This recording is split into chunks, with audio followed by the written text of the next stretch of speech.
Hey everyone, we're hanging out with Tony Robbins today, the world's premier performance coach. For the past 3 decades, he's worked with clients ranging from champion tennis player Serena Williams to billionaire investor Paul Tudor Jones. He's even coached former President Bill Clinton. His access has allowed him to teach and learn from people at the top of their fields, and he's shared those lessons with millions of people through his books, seminars, and now the new Netflix documentary, I'm Not Your Guru. So we asked you guys on our Facebook, Twitter, and Instagram accounts for questions you'd like to ask him, whether it has to do with your personal life, your career, or your personal finances. And we're taking questions live right now on Facebook. So Awesome. To start off, we have Ava from Twitter. She's saying, how can I manage both my emotional and my career goals? How can I determine what to even prioritize?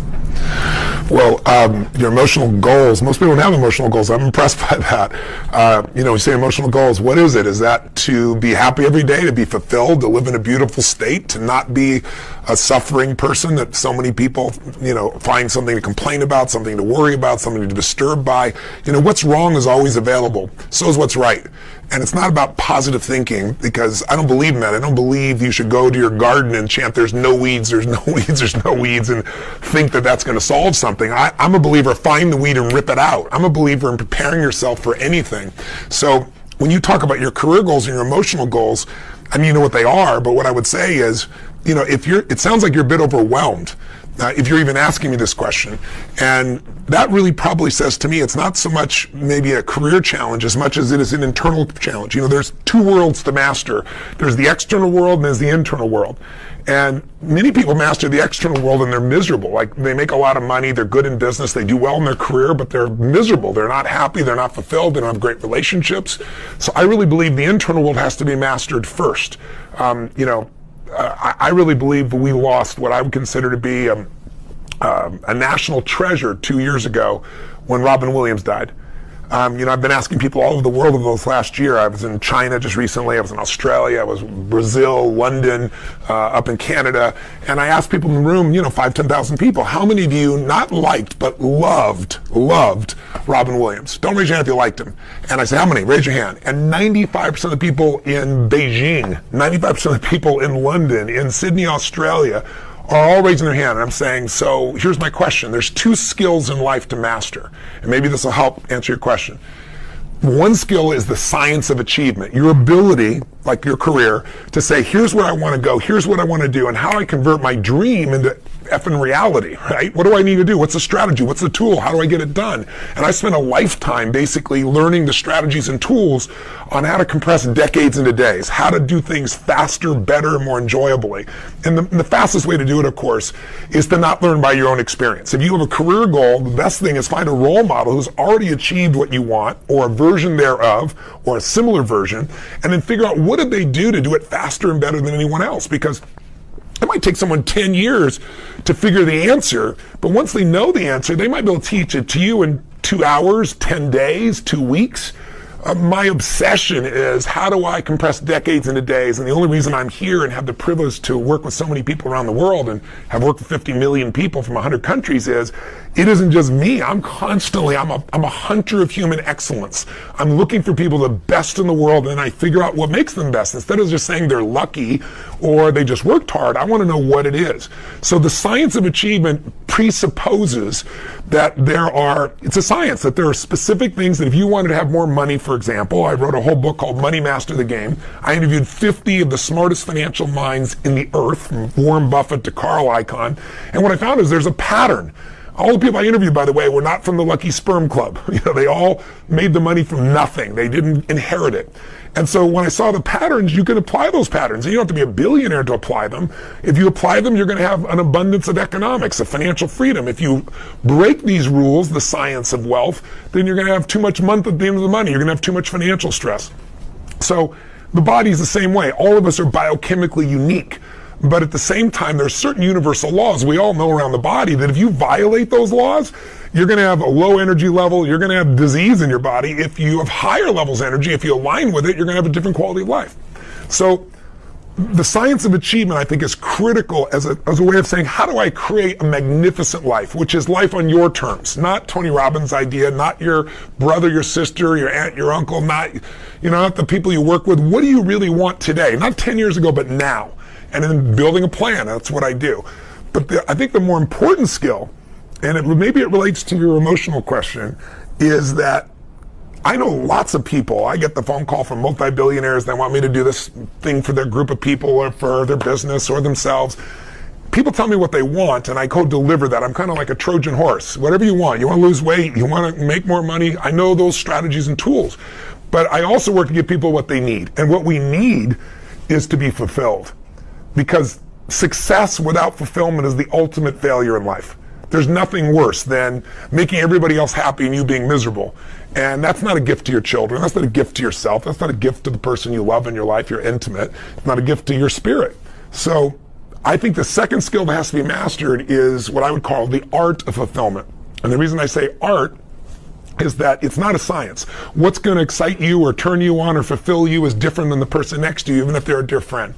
So I mean, an example I've given a lot of times about this. I have a friend named Steve Wynn that you probably have heard of. He built the Wynn hotels. He built half of Las Vegas, the Encore, the Wynn, Bellagio, Treasure Island, all these places he built. And multi-billionaire started with nothing. And one day he calls me up and says, "Where are you, Tony?" And I told him I was in Sun Valley, Idaho. We both have vacation homes there. And he goes, "I'm in Sun Valley and it's my birthday. Hey, can you come over?" And I said, "Sure, I'd love to." And he said, "Listen, when you come, I got to show you something." He said, "For my birthday, I've had a film, or I should say a painting that I've coveted for, I don't remember how many years, 10, 12, 15 years.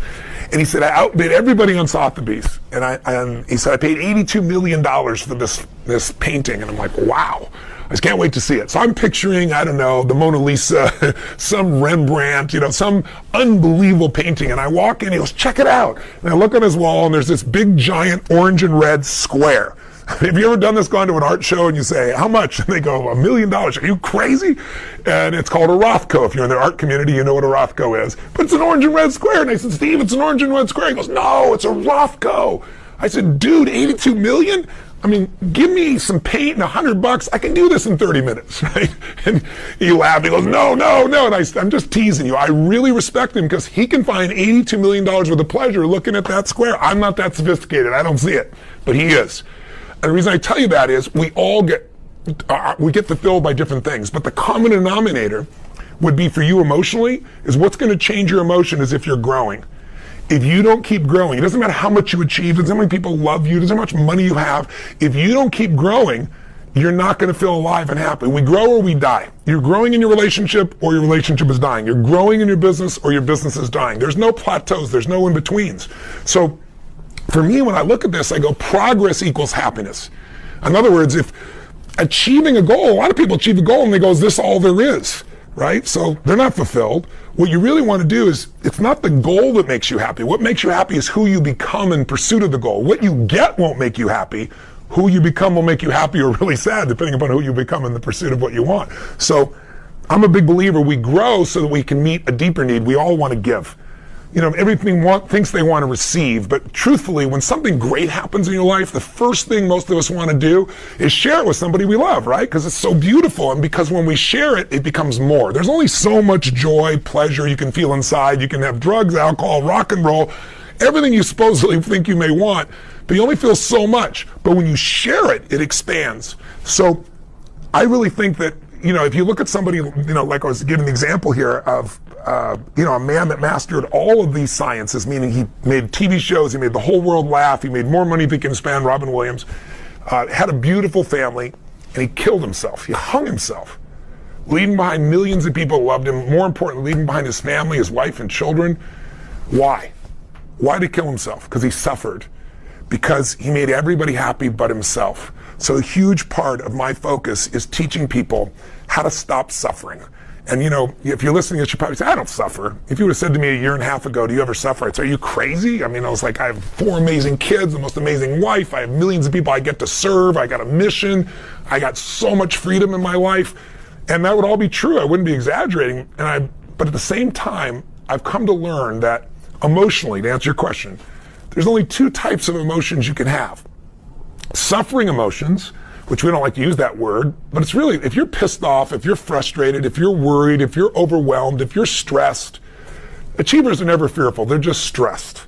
I always tell people, stress is the achiever word for fear. If I follow your stress, it'll take me to your deepest fear. So those are all suffering states. And in those states, you're not your best self. In those states, you don't enjoy your life at the highest level.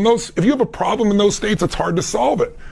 But the states that I've learned to train my nervous system, train my mind and heart to be in are beautiful states of being. Not just happiness. Happiness is wonderful, but if you're just trying to be happy all the time, it's artificial. But you can be happy, you can be grateful, you can be creative, you can be driven, you can be hungry, you could be in a state of awe, you could feel joy, love, surprise. And when you're in those emotional states, life is beautiful. When you're in those emotional states, you treat other people better because you feel better. You're in those emotional states, you perform at a higher level. And if you can have a problem and you can stay in a beautiful state, you can solve the damn thing. But in a state of suffering, of anger, of frustration, of pissed off, or of lonely, of worried, you're not going to solve squat. So I offer you the opportunity to make a decision. Anybody watching, and it's the most important decision I think a human can make. One of the most important decisions is who you're going to spend time with, who you're going to love, who you're going to have children with, you're going to do that, who you're going to be intimate with, because who we spend time with is who we become. But I think an even more important decision is deciding you're going to be happy no matter what. Not I'm happy as long as I make enough money. Not I'm happy as long as my kids be happy. So not I'm happy because my business did something. But you're happy even if it rains on your parade, even if things are terrible, because you've decided life is too short to suffer. And I've made that decision, and that decision has changed my life. Now, suffering shows up, frustration, pissed off, worried. That's the human mind. Our brain is 2 million years old, and it's not designed to make you happy. Your brain is designed to make you survive. So it's always looking for what's wrong so you can fight or flight it. And there's no saber-toothed tiger to run from now. So now we get worried about things like, what are people thinking of me? And is my photo really nice enough in social media? Or, do I have enough money? When truthfully, anyone in this country who's in the 99%, people who say, this is a horrible society, they're the 1% of the world. Half the world lives on $2.50 a day. So even if we're struggling in America, and I don't want anybody to struggle, we certainly are way ahead of the rest of the world. We are the 1% to the rest of the world, even if you're somebody who's in seemingly poverty in this country. So if you want to change your life, you can't build on failure, you can only build on success. And my invitation to you, my dear, is to consider that what I really need to do is become emotionally fit. I need to drive myself. I need to get stronger mentally and emotionally, and then I can handle my career so much easier. But if I don't master that, nothing works. And you won't master that as long as you let the stories dominate you. I'll give you one last example. Let's take another question, because I've gone off on this because it's one of my biggest passions, and I really want, I didn't come here to just go on Facebook. If one person watches this thing and makes this decision that says, I'm not going to suffer anymore, I'm going to make myself be in a beautiful state. And if I feel suffering, I have a 90-second rule. It simply says, what makes us suffer is our thoughts, right? We're the only creatures on earth that can have thoughts and then make ourselves feel like shit, or have thoughts and make ourselves feel good. And most people don't master their minds. And so their minds go crazy, and we believe our thoughts. We believe that if this doesn't happen, our lives are going to be so stressed or over. And most of it is just bullshit. The mind is looking for what's wrong. Your heart can change all that. Your mind's never going to let you enjoy an apple, right? Because it's going to go, is it organic? Where did it come from? Your heart, your spirit can enjoy anything in life. And so my goal is, billionaires are common. What's uncommon is humans that live in a beautiful state of being no matter what.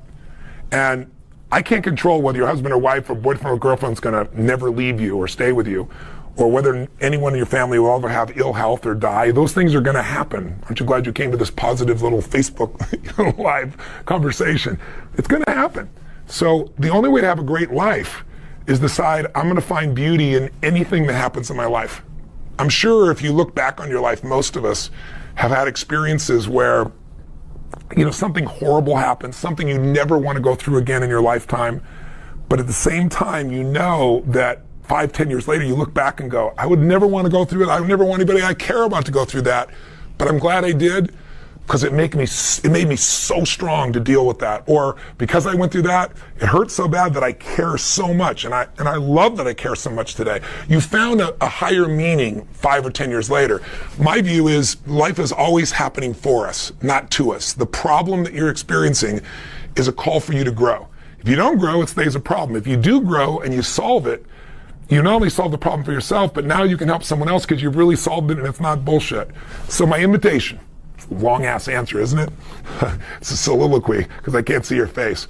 But my answer is get emotionally fit by learning to trade what upsets you, which is your expectations that aren't being met. Trade your expectations for appreciation for what you do have.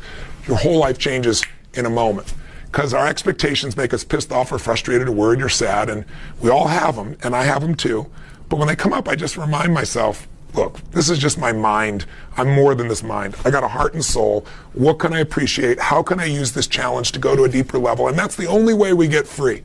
Because no amount of money, no amount of family, no amount of love, no amount of friendships, no amount of accolades, no amount of Academy Awards or Emmys or whatever the hell it is you person may think they want, none of that will guarantee a life that is fulfilled. And Robin Williams is just one metaphor example for that.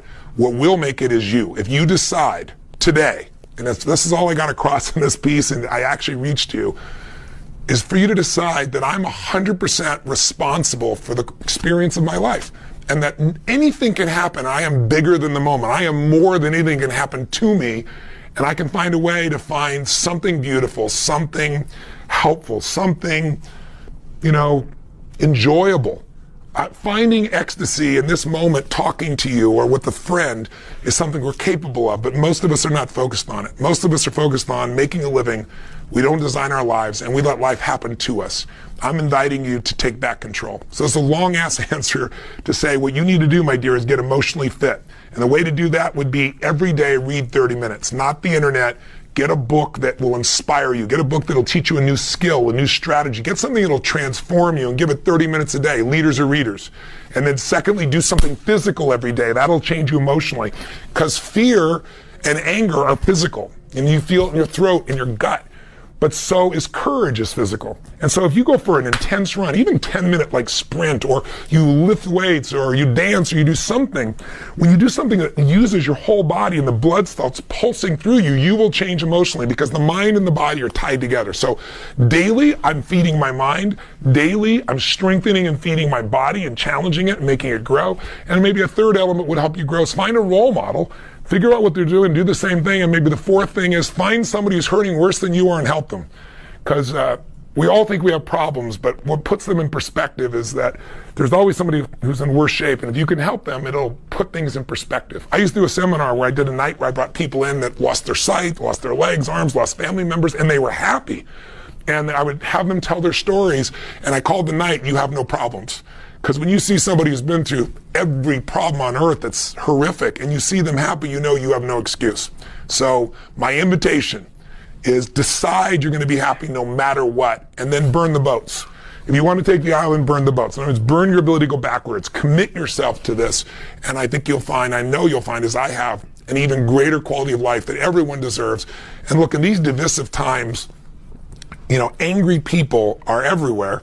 And that anger comes from hurt. And we live in a society right now where, so many people look at the world only through their perception, and then they feel upset. If you watch MSNBC, you're going to have one experience. If you watch Fox, you're going to think life is a totally different experience. And I think what we got to do is come together. And Americans all over this country are hurting. Black, white, Asian, Hispanic, you name it. And I think we've got to come together. And the only good news about the situation we're in right now is things like Black Lives Matter. That's not saying white lives don't matter. It's just human beings saying, I want to know that my child can go outside and not be hurt by the police, to be able to trust they're going to be protected.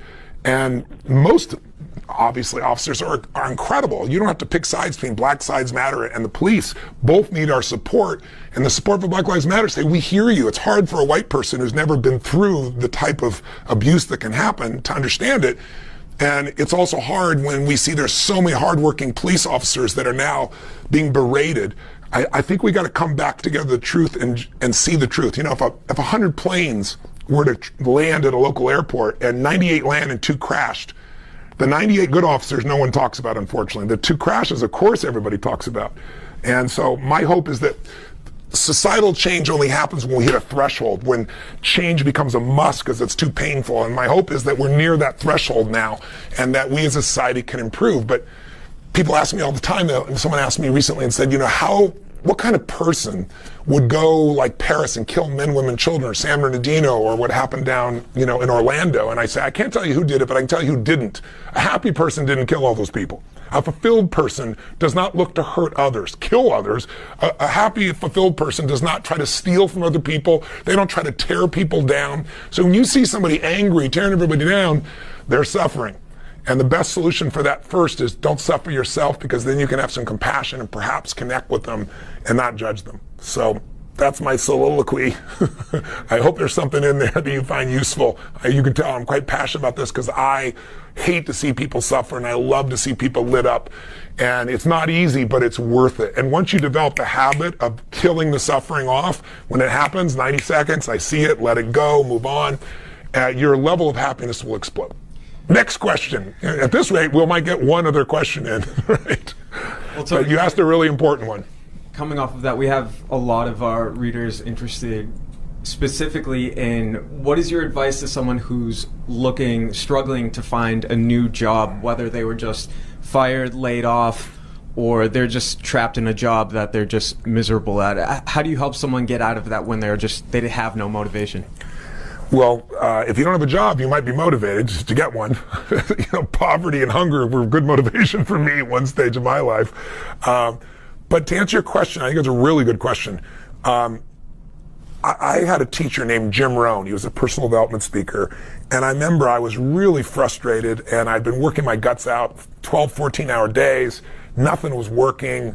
And I was pissed off and I was frustrated. And he said, Tony, he said, you're so focused on expecting things to happen so fast. And he said, if you really focus instead on building your skills, your gifts will make room for you.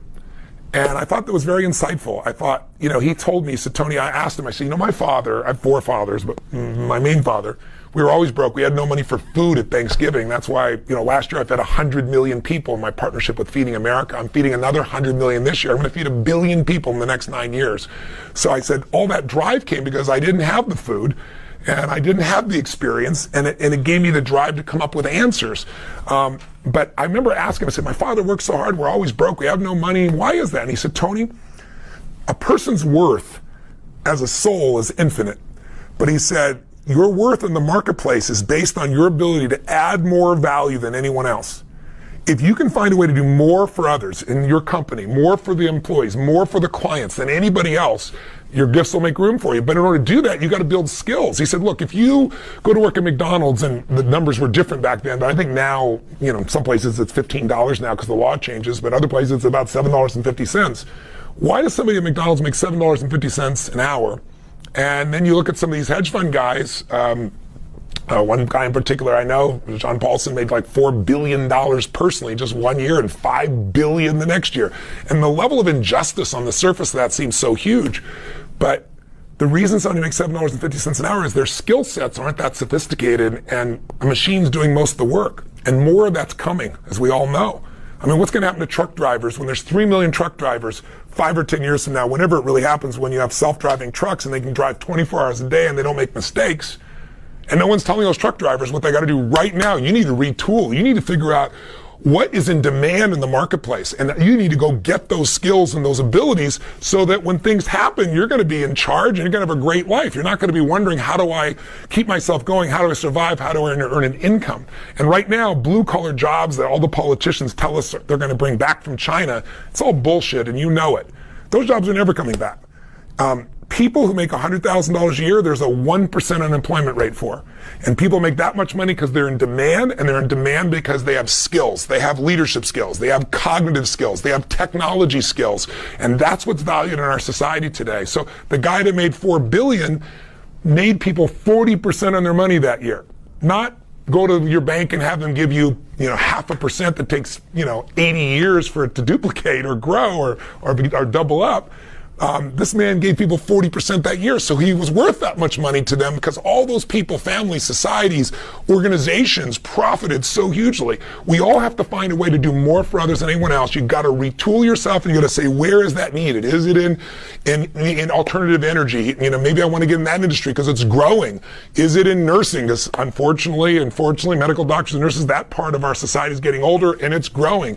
Is it something involved with tech? But you don't want to delude yourself and just think, I'm just going to get another job with the skills I have. You got to go get them, and you got to get yourself up and moving. And if you do, you're going to have an amazing life. If you don't, you're going to listen to politicians who will make you empty promises. I mean, you know, I like Bernie Sanders a lot personally, but I wouldn't have voted for him because, you know, things like saying the answer is that we're going to provide everyone with, you know, college education sounds so smart. But how many people know they got a 4-year college education, not from a community college, but from a great college that can't find a job? It's because the education that we have in these community colleges and other colleges, a lot of it is so outdated and aren't the practical skills that the businesses need from you to be employed by them. So I don't think those are the answers. Don't listen to politicians. Participate in your own rescue. Step up. Ask yourself, what are the industries that are growing? What do I love? What do I enjoy? Get around where it's better. Go offer your services maybe to be a mentor, mentee, I should say, in some place. Go for a training program and get the skills, and you'll be able to move up. So we're getting a bunch of questions from our readers, and maybe we could try a speed Some quick round. ones? Yeah. So to just start, Inga would like to know, how many hours a day do you spend on work? Every day, yeah. Well, yeah, I don't look at it as work because it's, you know, whenever I ask people, I said, do you work? Do you have a career? Or do you have a mission? If somebody says they work, they're always burnt out because that's what work is work. A lot of people work 8 hours a day and then they go do something for fun that's much harder than their work, playing a sport, doing something that's more demanding physically. But the difference between work and mission is a sense of purpose, a sense of meaning. When what you're doing is meaningful, it's not work. You know, what's the old phrase? When your vocation becomes your vacation, you've made it. I think it was Martin, you know, I forget who said the quote. I would say it wasn't Martin Luther King. But the point is, I love what I do, so I don't see it that way. But to answer your question specifically, you know, I'm on stage 12 to 14 hours in a day when I'm on stage. I have 18 companies now, 12 that I actively manage. We have 1,200 employees in 3 continents and 7 industries. We do $5 billion a year in sales. There's unbelievable diversity in my life. And I, you know, just like you, I've got this communicator in my pocket. And so there's constantly things coming. So I work a lot, but I have 4 adult children that I love. I got a wife that I'm mesmerized by and who I adore. And I, you know, I snowboard and I play golf and I snorkel and I, you know, do boating and I do a lot of other cool and fun and simple things. But I'm most satisfied by my mission, so I'm pulled to it again and again. So 12 to 16 hours. How's that for a short answer? Andrew wants to know, how do you overcome procrastination? Put it off. Easiest way to deal with procrastination is put it off. You feel like procrastinating, say, I'm going to procrastinate on Friday, right? I'm just going to do this shit. Jennifer wants to know, how do you change a team from followers to collaborators? That's a great question. You have to make the environment safe. I know that sounds corny as shit, but people have to feel like they can share ideas and the ideas aren't going to be attacked and destroyed. Most people don't share because they don't want to fail. They don't want to be rejected. They don't want to look good. And most great creativity comes out of brainstorming all kinds of ideas. So in our environments, in all our companies, we have a simple rule. In the brainstorming phase, you can't make any negative comments. And there are no bad ideas, because a bad idea can often trigger you to think of something that's actually a good idea. The secret is not to stop the flow and just get everything out as fast as you can. So if you want to get a group to become collaborators, create a safe environment, create some simple rules, make sure people don't interrupt and step on people, get the ideas up, and then a momentum takes over. When people start to see that bad ideas can lead to good ideas and there are no bad ideas, when people start to see that they're respected and appreciated, then most people want to participate. People don't come to work so they can sit around and do nothing. They don't come to work to have someone tell them what to do. I mean, we live in a society today where most of us don't work on a platform where we're having an assembly line and we got to do what everybody else does. We have to be self-directed, self-motivated, self-driven, and we've got to find ways to add value. So if you show people that they're heard and if their ideas get implemented, if it's safe, you usually can get a much higher level of participation than most companies do. Kyati would like to know, how can I be more assertive if it doesn't come naturally? Well, that's interesting. How to become more assertive. I've taught for decades that trying to do that in your head to be more assertive, it's hard because your brain's like, oh yeah, but what if this, what if that, and who am I to do this? And the mind plays these games. But I've always taught people that if you want to change your mind or your emotion, the fastest way is a radical change in your body. Like, if you see someone who's depressed, without me telling you anything, you could tell me that person has a physiology to them, a way of using their body. Like, If you see a depressed person, any of you listening right now, what's their posture like? Slumped. Where's their head? Down. Are they breathing full or shallow? You know, shallow. Do they talk really loud and fast, or more quiet and more hesitant? It's more quiet and more hesitant. And the reason is because in order for us to feel any emotion, anger, frustration, uncertainty, excitement, we have to use our body a certain way. And emotion is energy in motion. That's what emotion is. Emotion comes from motion. So the way you move, the way you speak, the tone of your voice, the pitch, the tempo. When I speak like this, I feel very differently than if I went, okay, what's the question again? I think if you were to really, work on your body, I think it will be better. It's like, I want to kill myself in that state. It's just like you feel dead. So most of us have habits of using our body, our breath, our movement, our facial muscles. We have 80 different muscles in our face, 80. For most people, this is the largest area of unemployment in the country. Right? They do the same basic thing over and over again, so they feel the same emotions. So if you want to change your life and you want to be more assertive, get around more assertive people and model them. Take on their posture, move. It seems artificial and bullshit, but I'm sure you know that if you were to fake laugh for a while, what happens is all of a sudden you start to really laugh. In what I'm teaching, I do very intensely with people. We do it in immersion until it becomes automatic, until it becomes a part of you, like a habit. But even Harvard did a study. I've been teaching this 36 years. About, I think 3 years ago, a female professor at Harvard decided to research this, and she found that if all you did was stand, this is what you can do immediately at the end of this call, you can do it right now, any of you want to do it. Stand with your hands on your hips, standing straight up, not sitting, but standing. I can't do it because the camera will be shooting me in the middle of the chest. But when you stand straight up like this, what will happen is if you stand that way for 2 minutes, like Superman, Wonder Woman, within 2 minutes, the testosterone in you, male or female, increases an average of 20%. And the cortisol, which is the stress hormone that stresses you out, drops 15% in 2 minutes. And all you're doing is standing like this, and you're 1/3 more likely to take action, be more assertive, do something you normally wouldn't do. So go stand for 2 minutes like that. I know it sounds totally absurd. There's a TED Talk where she describes this if you want to go see it. I forget the title, but it has to do with, I think it's power postures. But that's one simple thing you can do right away. So what Santiago wants to know is, how can I overcome a fear of failure if that's really, it's keeping him from going forward? So Santiago, if you've got this fear of failure, the easiest way to deal with the fear of failure is to be more fearful of not taking action, to be more fearful of settling for a life that is far below what you deserve and what you desire. Turn fear on itself. You're never going to get rid of fear. We all have fear. I've dealt with presidents of the United States, presidents, multi-billionaire presidents of companies, prisoners, kids, professional athletes. Everybody has a place where they get fearful. It's just the human mind. It's there. So it's not that you're not going to be fearful. I think what it really is just, again, training yourself to say, I can be fearful and I can do it anyway.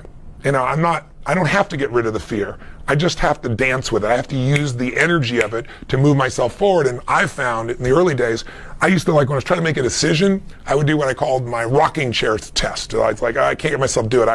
I took a helicopter ride one time, and it got me, I was supposed to get to the airport, and I couldn't get there literally for my seminar on time, and I had to be on television the next day, and there was only one flight, and I wasn't willing to cut the seminar, and I said, get me a helicopter. So I bought the helicopter, landed on the roof, I went up, and I got to the airport in Seattle in 12 minutes instead of 45. I made my flight. So I did this, and I was like, wow, we're flying straight across all the people, bumper to bumper, no stop. This is the way to live.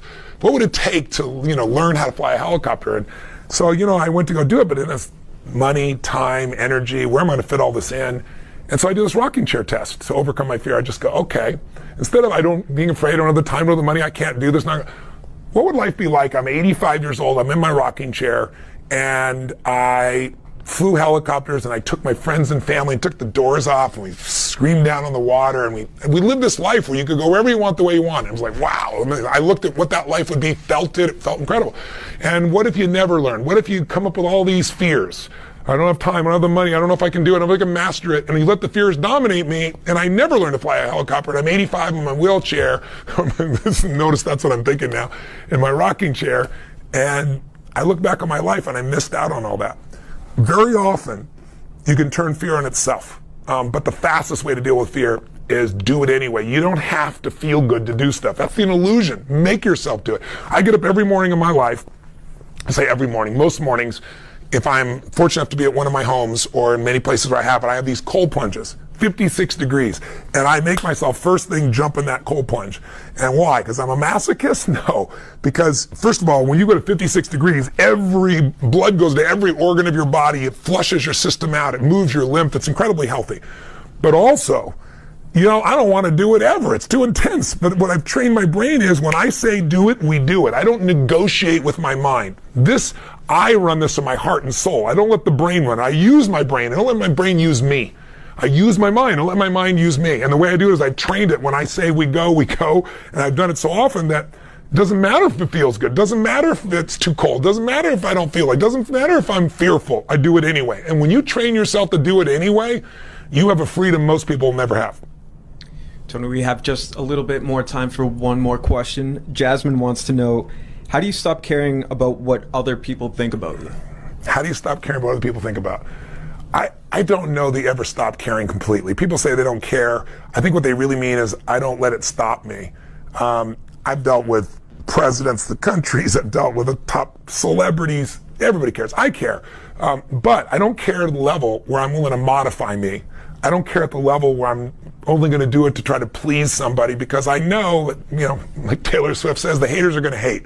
It's like nothing you're going to do is going to change it. They'll turn something positive into a negative because they're so damn fearful. Whenever people say to me, by the way, that I'm skeptical or I'm pessimistic, I say, come on, let's be honest, you're gutless.